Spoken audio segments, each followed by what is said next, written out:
atensyon ng mga Montenegro, lalo na si Tanggol ay nasa pagligtas kay Tinding at Alfredo.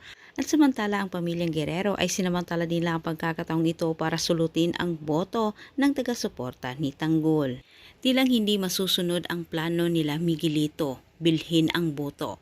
Maling tao ang kanilang pinagkakatiwalaan at kabilang na dito ang mga magulang ni Mokang na kung saan ang dalawa ay nasilaw sa pera. Samantala ipinapahamak naman ni Erica itong si Santino dahil din sa kanyang katigasan at sa hindi inasahang pagkakataon ay nakita naman siya sa kakampi ng kanyang ama.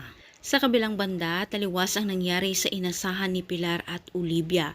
Kumilos kagad itong si Olivia para bigyan ng babala ang kanyang ina at mailigtas ito.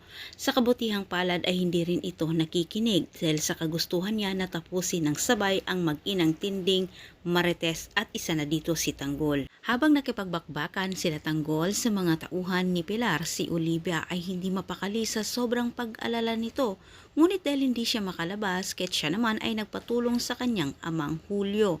Sa kabutihang palad, siya pinagbigyan. Ngunit sa kanyang pagdating, tilang mahuhuli na itong si Olivia. Bigo naman itong si Pilar sa kanya is gawin dito kay Tinding, lalo na kay Marites, lalo na't hindi rin niya nabawi ang nasabing titulo. Hawak na sana ni Pilar ang titulo, handa na itong ibalik ni Marites at ngunit hindi naman ito nagtagumpay ang matanda dahil sumaklolo naman ang mga kaibigan ni Tanggol. Pagkakataon na sana ni Pilar na tapusin ang mag-ina pero bigla namang dumating ang mga kaibigan ni Tanggol at tinulungan niya si Marites at Tinding. Sa kabilang dako, nasukol naman si Tanggol at Ramon sa mga tauhan ni Pilar pero hindi rin ito nagtagumpay ang mga ito. Sa mga oras na yon, ang bungakala ni Ramon ay matatapos na silang dalawa ni Tanggol at mawawala din sa kanya si Tanggol. Kaya't nagpapasalamat naman itong si Ramon sa bigla namang pagdating nila ni Marites kasama sa mga kaibigan ni Tanggol dahil dito sila ay nailigtas. Subalit maya-maya lang ay sumulpot naman itong si Olivia pero wala siyang naabutang buhay ng kanyang ina bagkus ito ay nakahundusay.